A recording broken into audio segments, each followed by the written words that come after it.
Muazzam bir performans. Her şeyle enfes bir gol.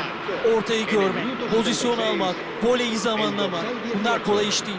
İnanılmaz bir performansa şahit olduk. Golü bulması hiç uzun sürmedi.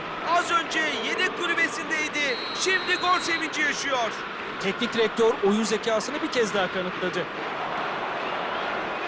Fark 2 oldu. Artık son noktayı koydular demek mümkün. Bu saatten sonra rehavete düşeceklerini hiç sanmıyorum. Van de Ven faulün hedefi oluyor.